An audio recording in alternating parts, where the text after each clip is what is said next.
New Delhi, meanwhile, is working round the clock to assure the safe return of all Indian nationals who are currently stuck in Ukraine. The first flight carrying Indians evacuated from Ukraine landed in Mumbai on Saturday evening and were welcomed by Union Minister Piyush Goyal at the Chhatrapati Shivaji Maharaj International Airport.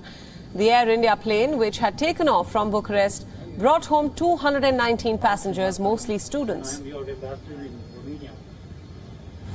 Please reassure all your worrying Ukraine not to worry, be patient. Today the Honorable Prime Minister spoke to the Ukrainian President also and requested him to keep all Indians safe and secure, to provide safe passage to all your colleagues who are still there. Upon receiving the students, Goyal said that he was glad to see the smiles on the faces of Indians who have been safely evacuated from Ukraine at the Mumbai airport.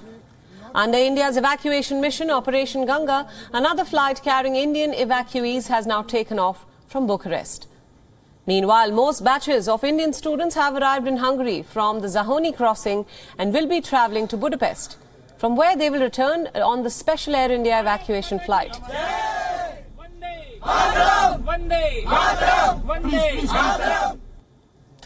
New Delhi has urged all nationals to not move to any of the border ports without prior coordination with Indian officials. The latest statement says that the situation at many checkpoints is extremely sensitive.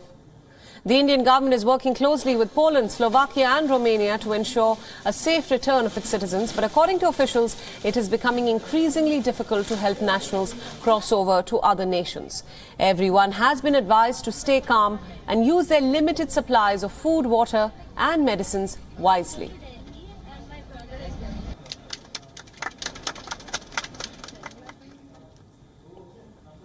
The vaccine certificate or a negative COVID report is mandatory to enter India, but the government has decided to exempt those fleeing from Ukraine. The decision has been taken on humanitarian grounds.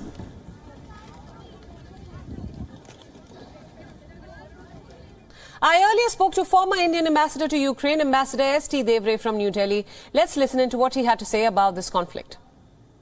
Through his speeches, he is certainly boosting the morale of the people of Ukraine. Ukraine, as you know, has emerged as a democracy in Eastern Europe. They've had 5 or 6 presidents ever since it became independent in 1992. There is therefore a representative government. President, I think, is trying to invoke the sense of nationalism, which has been on rise in Ukraine, as in many other countries too in the world. And therefore, he is hoping that there will be resistance to the Russian military operation, or whatever you may call it. And therefore, his 2 speeches in one day on this.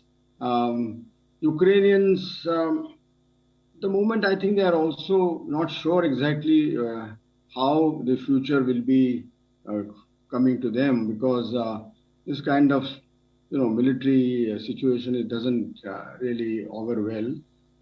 But I think it seems from the television reports and the media reports that they will continue to fight, although they are also pretty clear that before the Russian military might, they have little chance. WION World is now available in your country. Download the app now and get all the news updates on the move.